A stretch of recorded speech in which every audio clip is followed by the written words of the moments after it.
جو کہ رشیا پہ بھی تھے، اور کسی زمانے میں ایک خاضر ایمپائر ہوا کرتی تھی. یہ خاضریز ہیں، خاضریز جو ہیں وہ اس زمانے کے، وہ پھر ریچ آؤٹ کرنا شروع ہو گئے یورپ میں. اینڈ اس وقت کے یہ لوگ ہیں، اور ان کے بارے میں اوپنلی یہ کہا جاتا ہے کہ یہ اصلی جوز نہیں ہیں. اصلی جو جوز ہیں وہ یہ بلیو کرتے ہیں کہ ہمیں جو اسٹیٹ ملے گی وہ ہمیں تحفے کے طور پہ ملے گی، وہ ہم کسی سے چھینیں گے نہیں. اسی لیے آج ہمیں یہ دیکھنے کو ملتا ہے کہ یورپ میں بھی ہر جگہ جو آرتھوڈاکس جوز ہیں وہ پروٹیسٹ کرتے ہوئے نظر آتے ہیں اسرائیل کے خلاف اور فلسطین کے حق میں.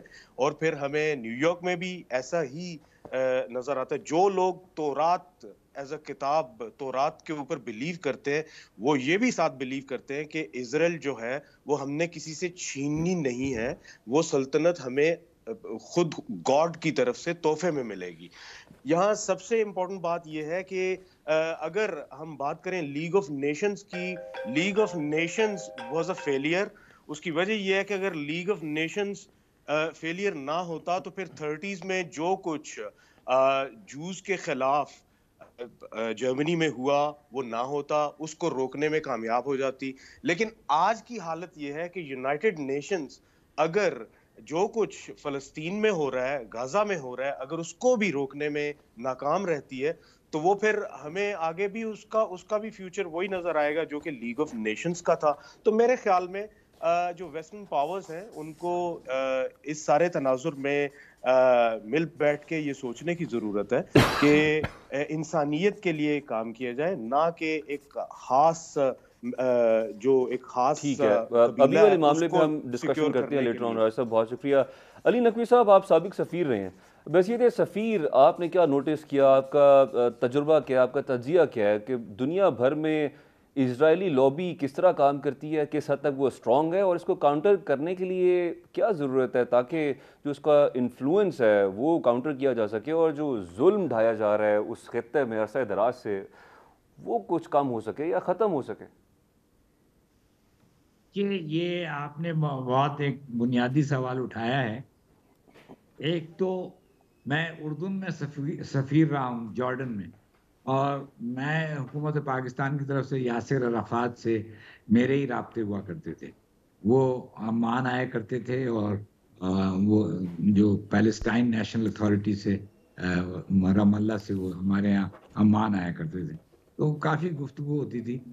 اچھا، اب جہاں تک جوس کا انفلوئنس ہے وہ دنیا بھر میں، اور اس کی وجہ یہ ہے کہ جوس چاہے ہم ان کو پسند کریں چاہے نہ کریں، ان میں بہت صلاحیت ہے، اور وہ بہت سے شعبوں میں انہوں نے اپنے کو ایسا بنا لیا ہے کہ وہ انڈسپینسیبل ہو گئے ہیں. یہ ایک زمانہ تھا 1967 کے رچرڈ نکسن کے الیکشن میں، Jews were not allowed in certain country clubs in the US. اور میں خود اس وقت میں نے دیکھا کہ نیو جرسی کا نکر باکر کلب ہے، اس میں جوز کی اور کالوں کی کا داخلہ منع تھا. اس اسٹیج سے لے کر اب تک اب جوز ہر چیز پہ مسلط ہیں، اور ہر جگہ پاورفل کارپوریشنز ان کے ہاتھ میں ہے، میڈیا ان کے ہاتھ میں ہے، بزنس ان کے ہاتھ میں ہے، انٹرٹینمنٹ ان کے ہاتھ میں ہے. تو ان کا انفلوئنس بہت وسیع ہے اور بہت گہرا ہے.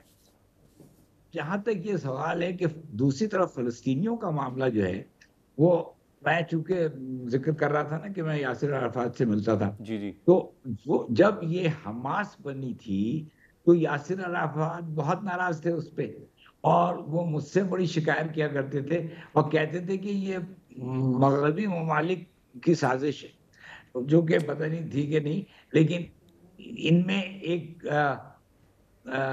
ڈویژن آ گیا، ایک تقسیم آ گئی فلسطینیوں میں، جو آج تک وہ تقسیم قائم ہے. تو فلسطینیوں کی اپنی اتحاد ان کا نہیں رہا، اور اس وجہ سے بہت ان کو نقصان ہوا ہے. ٹھیک ہے. حلالی صاحب، فرانس، کینیڈا، برطانیہ، امریکہ، ان سب نے یہ بیانات دیے ہیں کہ جی اسرائیل کو اپنے دفاع کا حق حاصل ہے.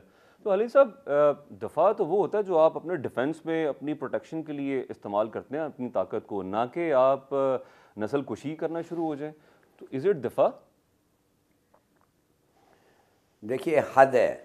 آپ سوچئے تو صحیح، دو سب سے پرانے ایشوز جو ہیں یو این میں، ایک فلسطین کا اور کشمیر کا، اور دونوں زیادہ انٹریکٹیبل ہو گئے ہیں، بہتر نہیں ہوئے. کیوں نہیں بہتر ہوئے ہیں بھائی؟ 70 سال ہو گئے ہیں، دونوں ان کے ایجنڈا پہ ہیں. اس لیے کہ یہ پورا آرکیٹیکچر آف پیس جو بنا ہوا ہے پوسٹ ورلڈ وار 2 یہ کولیپس کر دیا ہے. یہ یو این تو کچھ نہیں ہے نا، یہ تو ایک فراڈ ہے. اس لیے کہ آپ خود سوچئے کہ اگر ایک آپ کو اچھا کچھ چیز نہیں لگا تو پرنسپل گوز ٹو ہیل.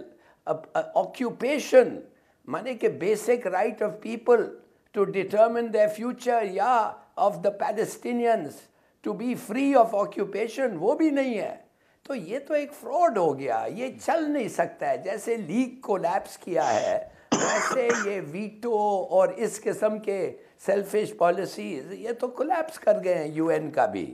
تو میں نہیں سمجھتا کہ یو این کی طرف ہمیں اب دیکھنا چاہیے. یو این کچھ نہیں کر سکتا.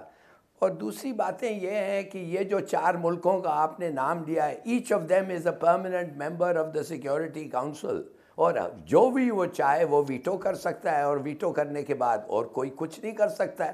اب آپ خود ہی سوچئے 160 ملکوں نے سپورٹ کیا ہے پیلسٹائن کے right of to be free of occupation, 10 ملکوں نے صرف ووٹ کیا ہے کہ امریکہ کے لیے، مگر کوئی ہٹتا ہی نہیں ہے. اب تو امریکہ آ کے اسرائیل کے لیے لڑائیاں دیکھ رہا ہے، وہ ہوتیوں کے ساتھ لڑائی شروع کر دیے، ادھر بھی ایک اور وار ہوگا. اور آپ دیکھیں گے کہ یہ ہوتی ایسے ویسے نہیں ہیں، یہ ان کو لڑنا آتا ہے، ان کے پاس میسائلز ہیں، ان کے پاس ڈرونز ہیں، اور ایک نہ ایک دن اور جلدی یہ امریکن، نہ صرف امریکہ کو، امریکن انٹرسٹ کو اٹیک کریں گے. اس کا معنی جو ہمسایہ ملک ہے ہوتیوں کا، اور وہ ہے سعودی عربیہ. تو things are getting out of hand, اس لیے کہ یہ جو پورا آرکیٹیکچر ہے پیس کا ورلڈ وار 2 کے بعد جو آیا ہے یہ کولیپس کر گیا ہے. ٹھیک ہے. راجہ فیصل صاحب، اسرائیل کہتا ہے کہ حماس ذمہ دار ہے اس قتل عام کا جو ہم کر رہے ہیں. خیر وہ تو اپنے آپ کو کہتے ہیں کہ ہم تو اپنا حق استعمال کر رہے ہیں، اپنے شہریوں کو ڈیفینڈ کر رہے ہیں. حماس تو 48 کے تقریباً 40 سال کے بعد فارم ہوئی تھی، اور اس سے پہلے یہ کئی ہزار معصوم جانیں جو ہیں ان کے ہاتھوں اس دنیا سے جا چکی ہیں اور وہ شہید ہو چکے ہیں. تو حماس کیسے ذمہ دار ہے؟ اسرائیل کا اصل میں آپ کیا سمجھتے ہیں ایجنڈا ہے کیا؟ What do they want actually? ان کا فائنل گول کیا ہے؟ ایک زمانہ تھا جب اسرائیل اس چیز کو ایکسیپٹ کر کے بیٹھ گیا تھا کہ ٹھیک ہے ہم علیحدہ اور فلسطین علیحدہ، اور 2 قومی جو کانسیپٹ تھا اپارٹ، ہم یہاں پہ اس ریجن میں سروائیو کریں گے، رہیں گے. بٹ اب اسرائیل اس کو بھی ایکسیپٹ نہیں کر رہا، ایڈمٹ نہیں کر رہا. وہ کہہ رہا ہے کہ there is only one nation that is Israel. دیکھیں منیر اکرم صاحب نے ایک بڑا خوبصورت لفظ استعمال کیا تھا کہ اوریجنل سن. جو اوریجنل سن ہے نا وہ establishment of state of Israel ہے. اسٹیٹ آف اسرائیل کا وجود ہی اوریجنل سن تھا کہ جہاں سے یہ سب کچھ سٹارٹ ہوتا ہے. اس کی وجہ یہ ہے کہ اگر دیکھا جائے تو سن 48 سے یہ سارا کچھ وہاں پہ چلتا آ رہا ہے. پھر نکباز ہوئے وہاں پہ، پھر ان کو جیسے وہاں سے نکالا گیا، ان کے گھروں سے نکال کے، ان کی زمینوں سے نکال کے، ان کو بے سر و سامانی کی حالت میں فلسطینیوں کو آپ جب بے گھر کر دیں گے، پھر ان کے اوپر کانسٹنٹلی مظالم کرتے رہیں گے. پھر یہ صرف اور صرف کوئی اکتوبر میں ایک واقعہ نہیں ہوا، بلکہ یہ سن 48 سے سب کچھ چلتا آ رہا ہے، بلکہ اس سے بھی پہلے سے چلتا آ رہا ہے. اور یہ جو ایتھنک کلینزنگ ہے یہ اس وقت سے ہوتی ہوئی آ رہی ہے. یہاں سب سے بڑا جو مسئلہ ہے یہ سمجھنا کہ شاید حماس نے یہ کیا، یہ حماس نے نہیں کیا. یہ سالہ سال کے وہ مظالم جو کہ اسرائیلیز اشیرباد کے ساتھ، ویسٹرن پاورز کے اشیرباد کے ساتھ جو وہاں پہ ڈھا رہے ہیں، یہ ان مظالم کا ریئیکشن تھا. ان مظالم کے ریئیکشن لوگ بندوق اٹھاتے. کسی کو شوق نہیں ہوتا کہ وہ آگ سے کھیلنا شروع کر دے. جب آپ اس کے لیے زندگی تنگ کر دیں گے تو وہ پھر وہی کرے گا. جب آپ ایک باپ کے سامنے بیٹے کو یا اس کی بیٹی کو قتل کریں گے، یا اس کی ماں کو یا اس کی بیوی کو قتل کریں گے، بہن کو قتل کریں گے، پھر وہ کیا کرے گا؟ میری نظر میں حماس کے جتنے بھی اس وقت فائٹرز ہیں یہ وہ فائٹرز ہیں جو بچپن سے مظالم دیکھتے آ رہے ہیں، اور ان مظالم کو دیکھتے دیکھتے سہتے سہتے ایک وقت تو آنا تھا نا کہ انہوں نے بندوق اٹھانی ہے اور پھر بدلہ لینا اس کا.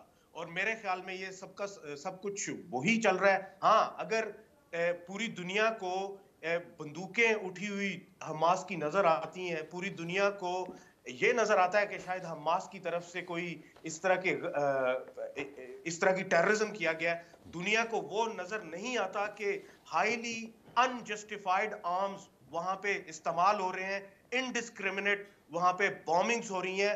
ایک بام جو آپ گرا رہے ہیں، آپ کو علم ہی نہیں کہ اس کے نتیجے میں کتنے بچے مار سکتے ہیں، کتنے بوڑھے مار سکتے ہیں، کتنی عورتیں وہاں پہ شہید ہو سکتے ہیں، کتنے یہ اس وقت تک یہ دس از انٹائرلی اگر اس کو انٹائرلی دیکھا جائے تو یہ وار کرائم اٹ سیلف ہے، انڈسکریمنیٹ بومبنگ. تو میری نظر میں حماس جو کچھ کر رہا ہے وہ تو آٹے میں نمک کے برابر بھی نہیں ہے، اور جو پورے کا پورا آٹا گندا ہے اس کو کوئی دیکھ نہیں رہا. ٹھیک ہے علی نقوی صاحب، OIC، عرب لیگ، یہ پلیٹ فارمز آپ کیا سمجھتے ہیں یونائٹڈ نیشنز کی طرح سے برائے نام ہی رہ گئے ہیں؟ ان عرب لیگ کا کیا فائدہ ہے؟ OIC کا کیا مقصد ہے؟ ان کا جو مقصد تھا، اصل مقصد، یہ وہ حاصل کر پا رہے ہیں؟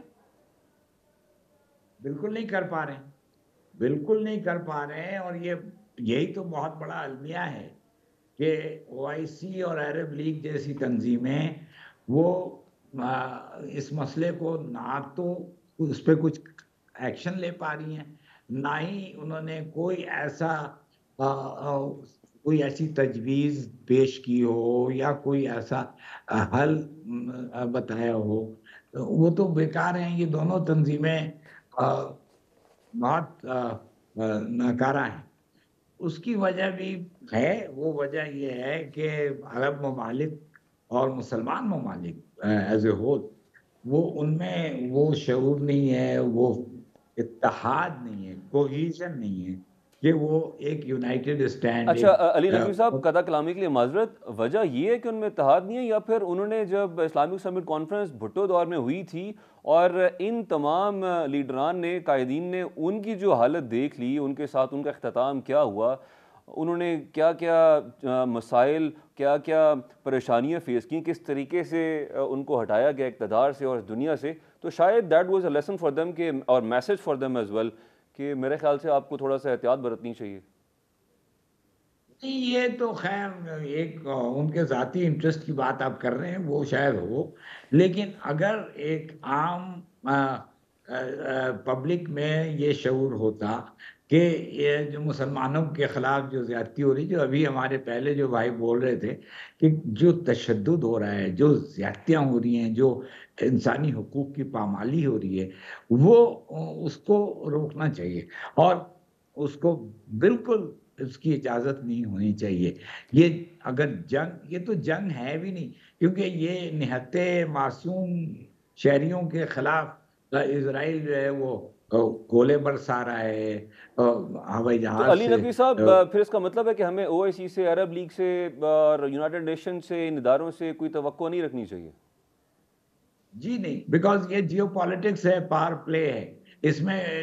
یہ تو ممالک جتنے ہیں انہی کے کریٹ کیے ہوئے یہ فورمز ہیں. اگر وہ خود آپس میں یہ کچھ کرنا نہیں چاہ رہے تو وہ فورمز کیا کریں گے؟ فورمز کو انڈیپینڈنٹ ایگزسٹنس ان کی تھوڑی ہے.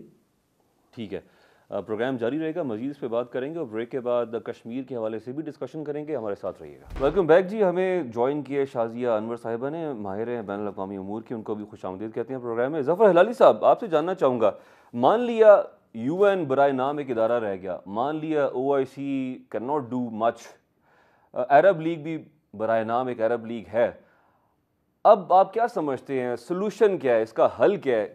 آپ آئندہ آنے والے وقت میں دیکھ رہے ہیں فلسطینیوں کو اس ظلم سے نجات مل پائے گی؟ کیسے ملے گی جی؟ اگر آپ وہ کہتے ہیں میدان جنگ میں وہ نہیں آپ حاصل کر سکتے ہیں اپنی طاقت سے، تو کیا آپ سمجھتے ہیں کہ کانفرنس ٹیبل پہ وہ آپ حاصل کر دیں گے؟ کوئی پیس کانفرنس پہ وہ حاصل کر دیں گے؟ یہ تو ہو ہی نہیں سکتا. آپ دیکھ رہے ہیں نیتن یاہو کا کیا ایٹیٹیوڈ کیا ہوتا ہے. وہ تو سیدھا کہہ رہا ہے کہ نہ صرف مجھے غزہ چاہیے, مجھے ویسٹ بینک چاہیے, مجھ میں گریٹر اسرائیل چاہیے. اور اب وہ جو زائنس ہیں, یہودی نہیں, وہ جو ٹریڈیشنل یہودی ہیں جو صحیح کہہ رہے تھے ہمارے پینلسٹ کے, ان کو تو وہ تحفے کے طور پہ ملنا چاہیے. مگر زائنسٹ جو ہیں وہ جو کہتے ہیں لڑکے لینا پڑے گا, اور امریکن زائنسٹ جو ہیں, جو بائیڈن کہتا ہے میں ایک کرسچین زائنسٹ ہوں, آپ سمجھتے ہیں ان سے آپ بس بیٹھے بیٹھے لے لیں گے؟ مطلب یہ کہ ہمارے پاس مایوسی کے سوا کچھ بھی نہیں ہے.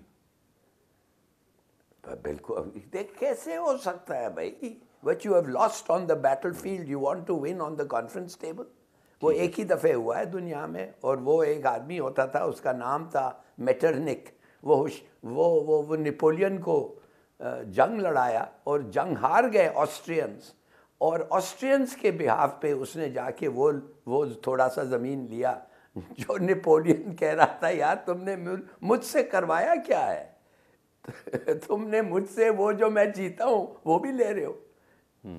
اس کا مطلب ہے کہ بڑا راجہ فیصل صاحب, یعنی کہ ہم پروگرامز کر لیں گے, اس پہ آرٹیکلز کچھ صحافی لکھ لیں گے, کچھ پروٹیسٹرز پروٹیسٹ کر لیں گے پلے کارڈز اٹھا کے اقوام متحدہ کی بلڈنگ کے باہر, یا نیو ایئر نائٹ پہ کل کچھ پروٹیسٹرز نے پروٹیسٹ کر لیا, اس سے بڑھتی بات دکھائی نہیں دے رہی. آپ کو لگتا ہے کہ نیتن یاہو کی اسرائیل کی وہی سوچ ہے جو بی جے پی کی سوچ ہے, جس طرح سے بھارت اٹو ٹنگ ایک بنا کے بیٹھا ہوا ہے ذہنی طور پہ, اسی طریقے سے اب وہ بھی اسی سوچ کا شکار ہے, اور اس کا بھی جو حاصل ہے, اس کی سوچ کا مقصد ہے وہ یہی ہے کہ بس ان کی نسل کشی کی جائے, ختم کیا جائے؟ اتفاق کروں گا ہلالی صاحب سے. اس کی وجہ یہ ہے کہ جب یہ سارا شروع ہوا تھا بیک ان اکتوبر, تو اس کے 2 دن بعد, ٹھیک 2 دن بعد, بھارت کے ایک چینل نے گرینڈ ڈیبیٹ کروائی تھی, جس میں کہ مجھے بھی ایز اے گیسٹ بلایا, اور تل اویو سے بھی تھے, لندن سے بھی تھے, پھر نیو یارک سے, اور ہر ایک جگہ سے, ایک نیو دہلی سے بھی بیٹھے تھے.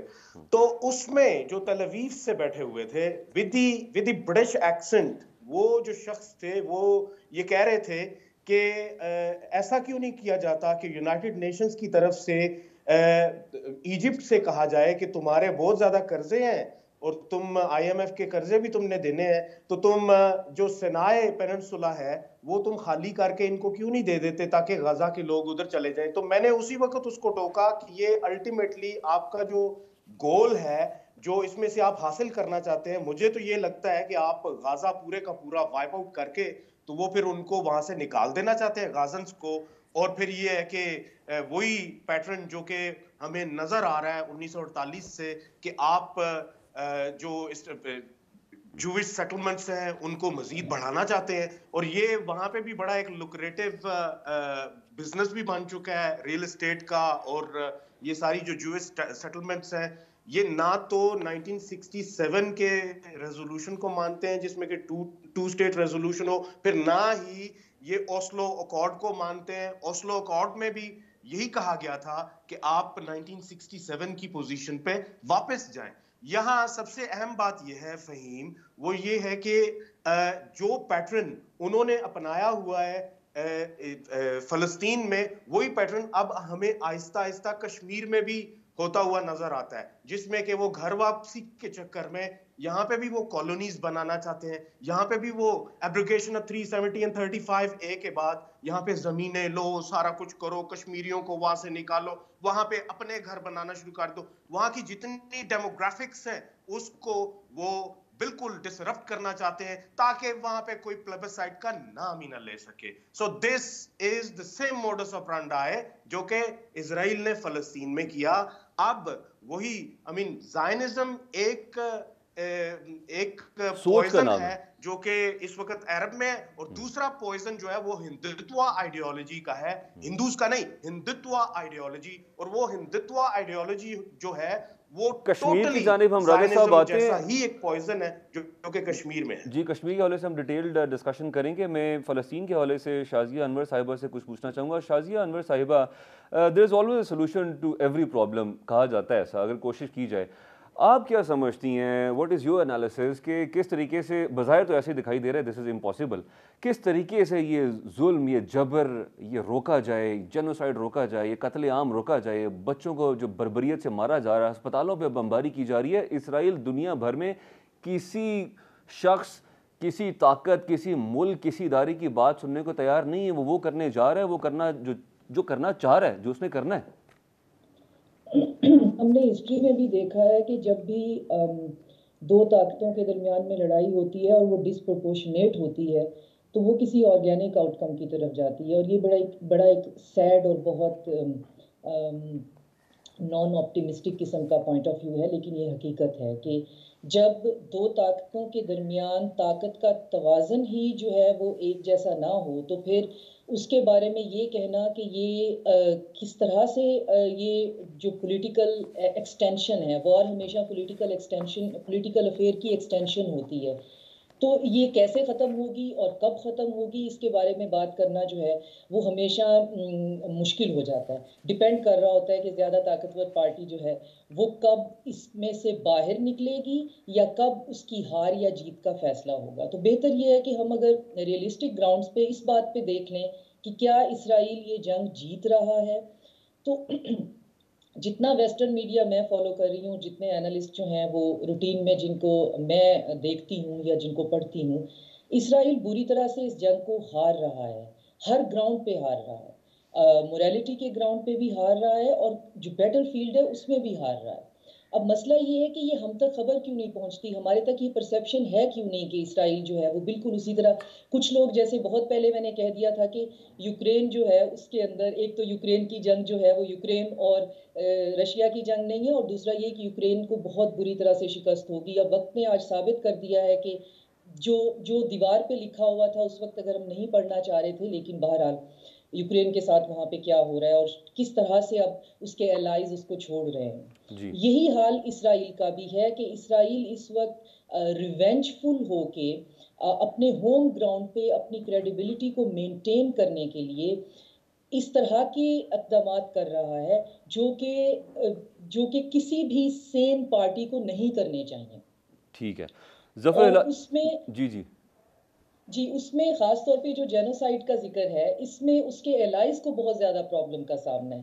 اب اس کے الائز جو ہیں وہ بہت زیادہ انڈر پریشر ہیں اے پیک کے, اس کی فنڈنگ کے, اور یہ ایک بہت لمبی ایک گیم ہے جس کے لیے شاید ایک پروگرام کافی نہیں ہوگا کہ اس وقت کانگریس کی گورنمنٹ جو ہے وہ سرفیس لیول پہ آ کے کیا کہتی ہے, بیہائنڈ دا سرفیس وہ کیا کہتی ہے, کس طرح سے وہ اسرائیلی ایجنڈے میں جکڑے ہوئے ہیں, کس طرح سے اسرائیلی منوپلی نے انٹرنیشنل. اچھا, منوپلی کا آپ نے ذکر کیا شازیہ صاحبہ, اس میں ایڈ کرنا چاہوں گا کہ یہ یونائٹڈ نیشن میں بھی آپ کو منوپلی دکھائی دیتی ہے اور یونائٹڈ نیشن برائے نام صرف ایک ادارہ رہ گیا.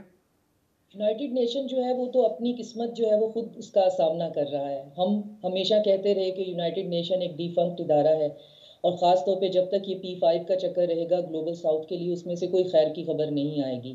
اب یونائٹڈ نیشن نے یہ خود دیکھ لیا ہے کہ اس کے اپنے لوگ مرتے ہیں, وہ ان کے لیے 5 منٹ کی سائلنس کے علاوہ کچھ نہیں کر سکتا ہے. تو یونائٹڈ نیشن کی تو ریورس انجینئرنگ ہونے کی ضرورت ہے. یونائٹڈ نیشن جن پرپسز کے لیے بنا تھا وہ ان پرپس کو فلفل ہی نہیں کر سکتا ہے, وہ ہائی جیکٹ ہے کچھ ایک سرٹن پارٹیز کو, آپ P5 کنٹریز کہہ لیں, تو وہ آپ کچھ بھی اس میں سے ٹینجیبل سولوشن نہیں نکال سکتے ہیں. لیکن جہاں تک اسرائیل کا تعلق ہے, یہ جنگ اس طرح سے پھیلتی جا رہی ہے جیسے ہمیں یاد ہوگا کہ 1940s کی جو اسپرنگ وار ہے جس میں کوئی پارٹی جو ہے وہ اس کا حصہ نہیں بننا چاہتی تھی, الٹیمیٹلی وہ سیکنڈ ورلڈ وار بن گئی. اور اس میں جو نان اسٹیٹ ایکٹرز ہیں وہ بھی ہمیں پتہ ہے کہ وہ انڈیویجولی کام. اچھا شازیہ صاحبہ, ہم پروگرام کے اختتام میں یا لاسٹ سیگمنٹ میں یہی ڈسکس کریں گے جو انٹرنیشنل پالیٹکس یا انریسٹ چل رہے ہیں پوری دنیا میں, اس کے اثرات پاکستان اور باقی ممالک دنیا بھر میں کس حد تک اور کس قدر پڑیں گے. ظفر ہلالی صاحب, آپ سے جاننا چاہوں گا کمنگ ٹورڈز کشمیر ایشو. 1950 میں آرٹیکل 370 جو ہے اس کو شامل کیا گیا تھا اور بھارت کی جانب سے اس وقت اس کو ڈسیبل کر دیا, ختم کر دیا, اڑا کے رکھ دیا. اور سپریم کورٹ جس کی ہم بڑی تعریفیں, ہمارے ملک میں سپریم کورٹ آف انڈیا کی بڑی تعریف کی جاتی تھی, اس پہ آرٹیکلس لکھے جاتے تھے, تو یہ وہی سپریم کورٹ ہے ظفر ہلالی صاحب جس نے مودی کے فیصلے کے حق میں ہی فیصلہ دیا ہے. How do you see that?